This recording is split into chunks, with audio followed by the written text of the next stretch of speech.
Les pays comme la République démocratique du Congo, c'est un pays qui a des potentialités énormes. C'est ce qui fait le malheur de nous, au lieu de faire le bonheur de nous en tant que peuple congolais. S'il faut voir ou comparer les miettes que les gens grappillent par-ci par-là et les quantités qui partent à l'extérieur, pour quels intérêts, au profit de qui, ça on ne sait pas. Tout le monde veut aller vers les mines. Et quand vous allez vers les mines, vous abandonnez l'agriculture. Or, c'est l'agriculture qui nous donne à manger.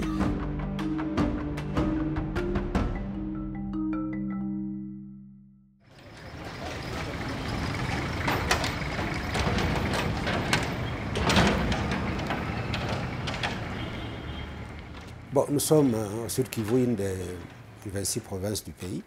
C'est une province essentiellement agricole, mais c'est aussi une province minière, parce qu'il y a énormément de minerais. Principalement, c'est l'or, la cassiterite, le coltan. Les ressources minières sont à la fois des opportunités nécessaires, la richesse, la chance pour le Sud Kivu. Ça contribue d'une certaine manière à l'essor économique. Mais en même temps, les ressources minières, c'est aussi notre malheur, il faut le dire, c'est le malheur du Congo.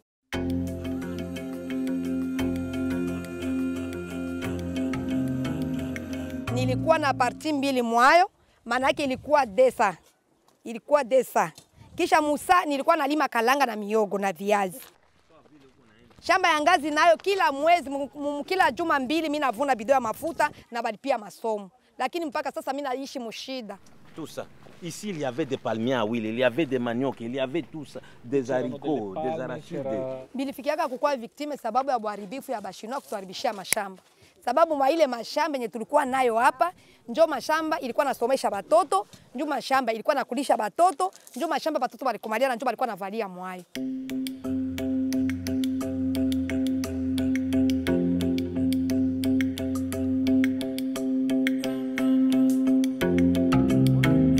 Rendu compte que beaucoup de paysans sont en train de perdre des terrains.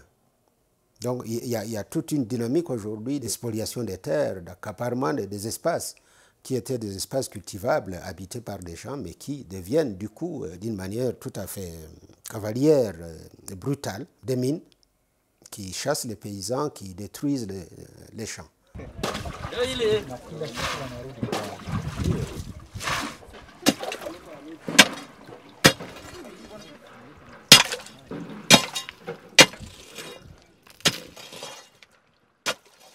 Lakini hapa hivi kwa hii kumawe utapanda nini juu ipate mazao? Hakuna. Sio nini inaweza pandiwa hapa. Tuko tuna magumu, tunaharibishiwa na tunaharibishiwa. Juu inabakia desert. Sio kama nini inaweza ota hapa kwa hiyo eneo yote. Nikiwaza huko naona.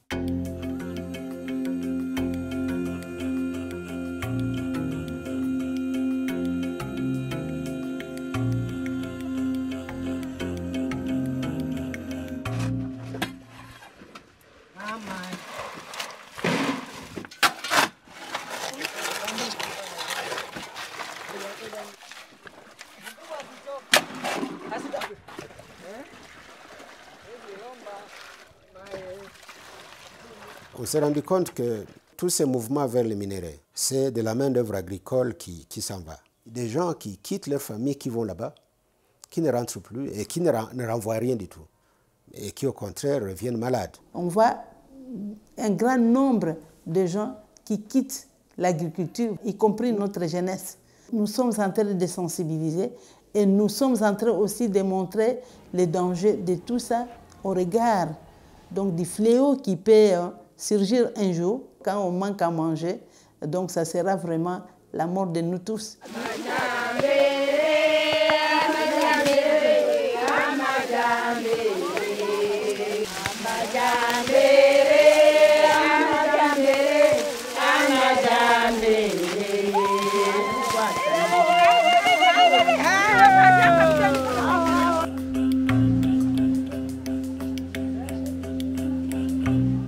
Ingawa hatuna nguvu, lakini tuliona tukakusanyisha watu, tukakusanyisha wale wa victime, wanatupatia malalamiko zao, na sisi kupitia change tunaenda kufanya zile mapledoyer, na tukafikia mkiwango yenye wakubwa wamoja wakatukubalia na hapo tukaanza pata masuluhisho zimoja zimoja, ingawa haziafikilia kabisa 100%, ndio tuko tunaendelea kuona namna gani wakaji wamoja wenyewe walinyang'anywa fasi, kunaanza kuwa masuluhisho za kuwarudishia zimoja zimoja na kuindamnize pamoja, ingawa wote kabisa hawako indamnize.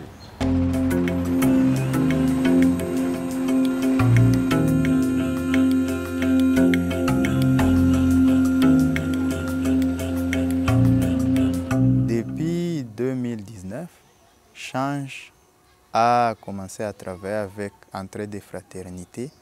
Là, nous appelons le public belge et le public international de se mobiliser afin de mettre pression aux dirigeants congolais et de mettre pression aux sociétés minières qui travaillent parfois illégalement en violant les droits de l'homme au niveau de toute la République, parce que c'est un problème qui est national. Ça se passe dans plusieurs provinces qui sont des provinces minières.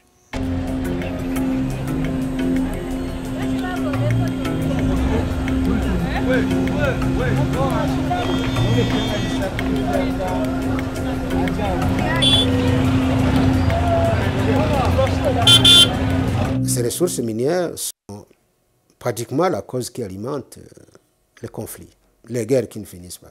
Les sociétés minières qui viennent ici exploiter tout ça, les armes qui viennent tuer la population d'où elles viennent.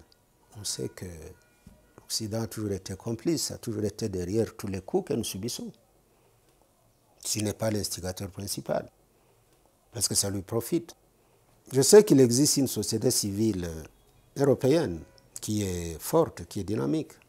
Le message, c'est de demander à cette société civile de continuer à dénoncer, à crier en Europe par rapport à ce qui se passe ici, et de demander des comptes au gouvernement européen.